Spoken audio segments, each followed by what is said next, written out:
Jika Anda mengalami rasa lelah yang berlebihan, disertai sakit kepala, nyeri pada tulang, kram otot, perubahan mood, bahkan rambut juga sampai rontok, Anda harus waspada apakah Anda termasuk salah seorang yang sedang mengalami defisiensi vitamin D.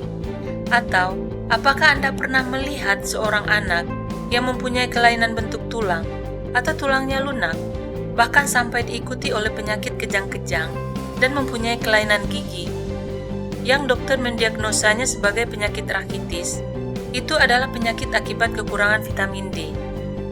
Begitu pentingnya peranan vitamin D dalam menjaga tubuh supaya tetap sehat, maka dalam video kali ini, Hals Informatik akan membahas informasi mengenai vitamin D tersebut.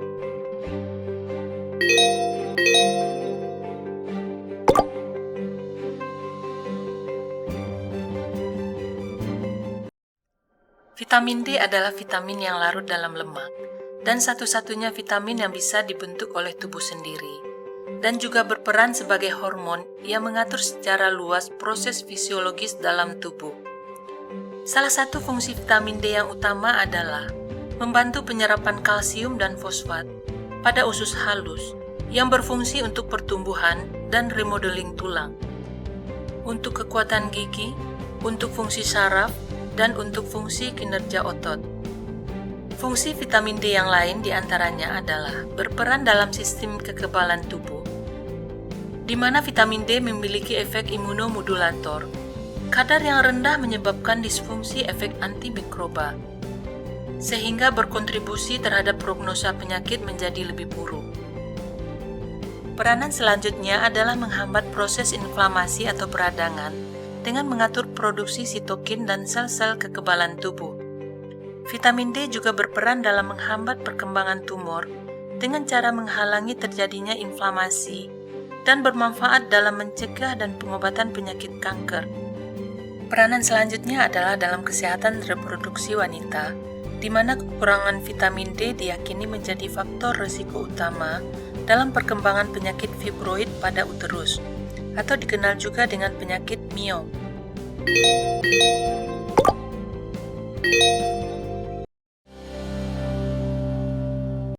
Bukti-bukti menunjukkan bahwa vitamin D berfungsi sebagai neurosteroid yang diperlukan untuk perkembangan dan fungsi otak yang normal, di mana terdapat hubungan antara kadar 25-hidroksi vitamin D yang rendah dengan penyakit neurodegeneratif, seperti penyakit Alzheimer, demensia, Parkinson, gangguan neurokognitif, di mana terganggunya kemampuan dalam belajar, berbahasa, memori, dan perilaku.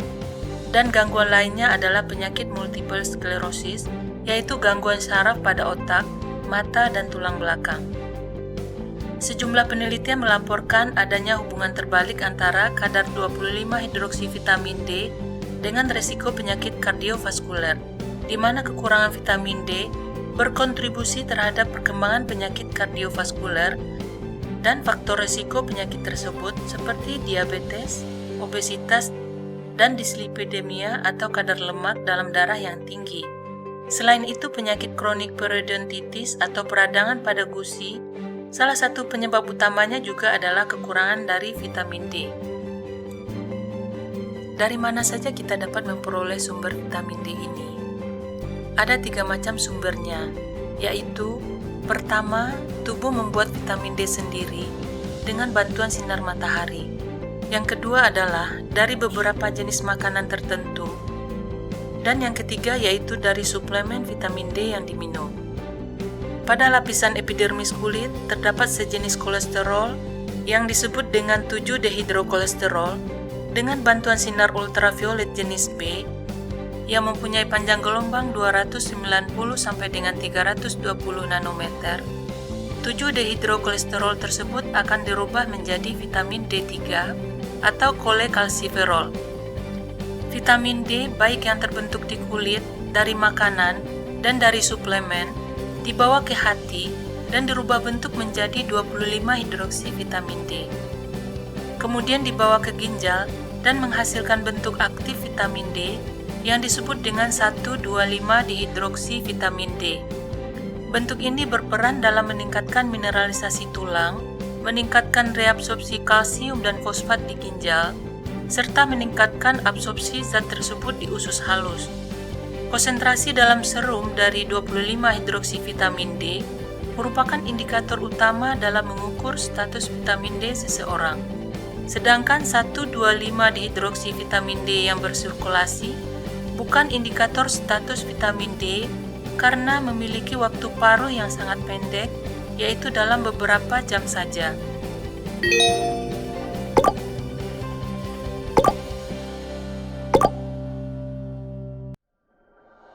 Untuk mendapatkan vitamin D dengan bantuan sinar matahari, ada beberapa faktor yang mempengaruhinya. Faktor pertama adalah warna kulit.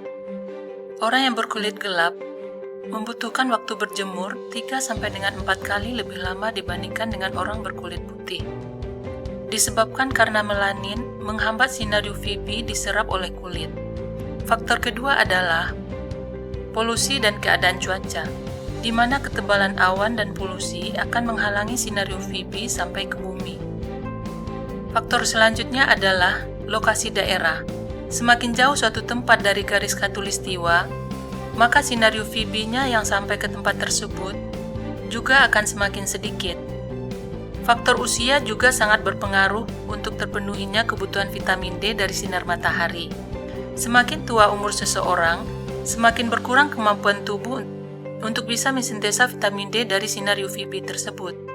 Penggunaan tabir surya dengan SPF 30 yang dioleskan dengan baik akan mengurangi 95% pembentukan vitamin D dari UVB.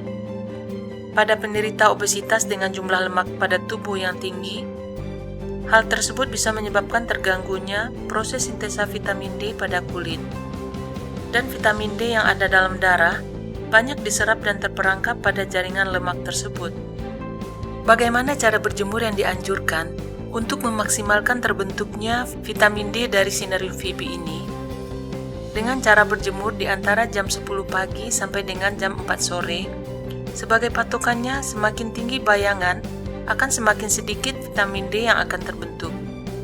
Berjemur tanpa pakai tabir surya, dan 60 sampai dengan 80% kulit terkena langsung oleh cahaya. Dilakukan minimal 3 sampai dengan 4 kali dalam seminggu. Dengan lama sekali berjemur adalah 5 sampai dengan 30 menit. Dan jika terbentuk kemerahan pada kulit, maka berjemurnya dihentikan. Dalam sebuah penelitian disebutkan, paparan sinar matahari selama 20 menit dapat menghasilkan sekitar 5.000 sampai dengan 10.000 IU vitamin D. Bagaimana dengan vitamin yang bersumber dari makanan? Dalam makanan, vitamin D memiliki dua bentuk utama, yaitu vitamin D2 atau ergokalsiferol dan vitamin D3 atau kolekalsiferol. Vitamin D2 bersumber dari tumbuhan dan jamur, sedangkan vitamin D3 dari hewan. Kedua vitamin tersebut di atas juga didapatkan dari makanan yang diperkaya atau fortifikasi dengan vitamin tersebut seperti pada sereal, oatmeal, susu, telur, dan jus jeruk. Vitamin D3 lebih baik dari vitamin D2 karena lebih efektif dalam meningkatkan kadar vitamin D tubuh. Sumber vitamin D dari makanan tidak bisa diandalkan untuk memenuhi kebutuhan harian tubuh akan vitamin D, karena beberapa jenis makanan tersebut hanya mengandung sedikit vitamin D jika dibandingkan dengan dosis yang harus dipenuhi. Sumber makanan yang paling tinggi kandungan vitamin D3-nya adalah cod liver oil, di mana 1 sendok makannya mengandung 1360 IU vitamin D. Selanjutnya adalah ikan trout dan salmon. Karena vitamin D adalah vitamin yang larut dalam lemak, maka hadirnya lemak secara bersamaan dengan vitamin D di usus halus akan meningkatkan penyerapan vitamin D tersebut. Bagaimana dengan suplementasi vitamin D?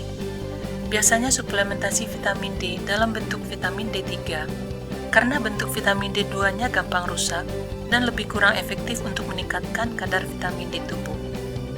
Siapa saja yang harus mendapatkan suplemen vitamin D ini?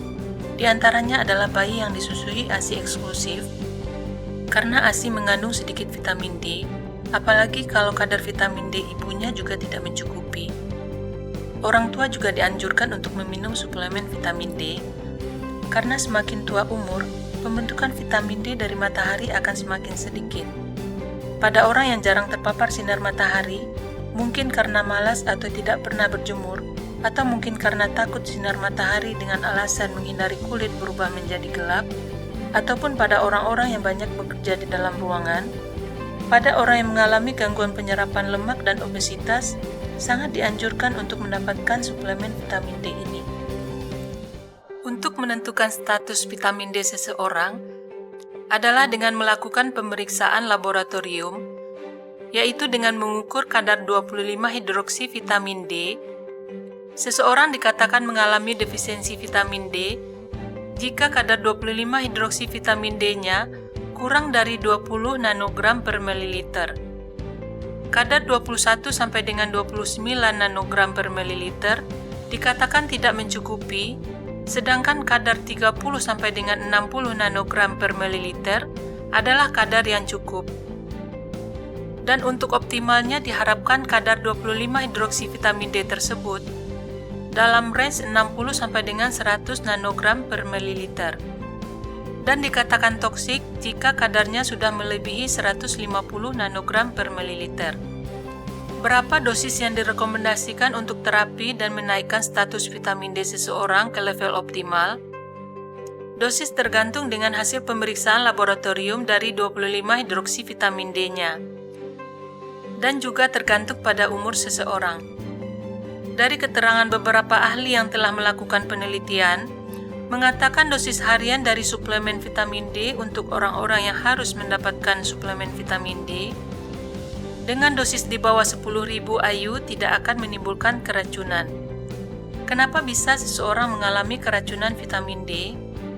Untuk lebih hati-hatinya, seseorang yang mengkonsumsi suplemen vitamin D dengan dosis lebih dari 4.000 IU per hari dianjurkan untuk pemeriksaan berkala kadar 25 hidroksi vitamin D-nya.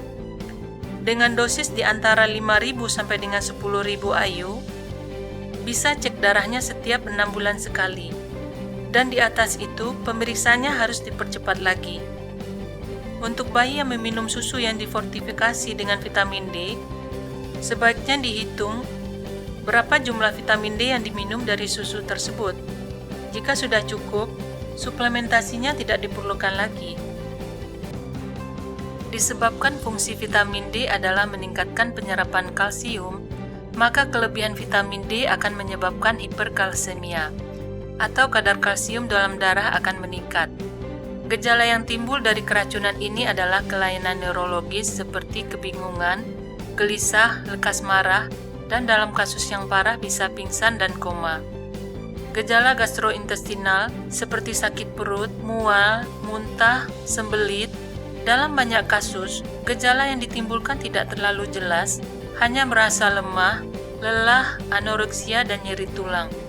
Keracunan vitamin D ini sangat jarang ditemukan, kecuali pada orang yang memperoleh megadosis vitamin D dalam beberapa bulan. Sedangkan orang yang mengalami kekurangan vitamin D sangat besar jumlahnya. Bahkan disebutkan, 1 miliar orang di dunia mengalami defisiensi vitamin D. Terima kasih telah menonton. Jangan lupa untuk subscribe, like, dan komen ya.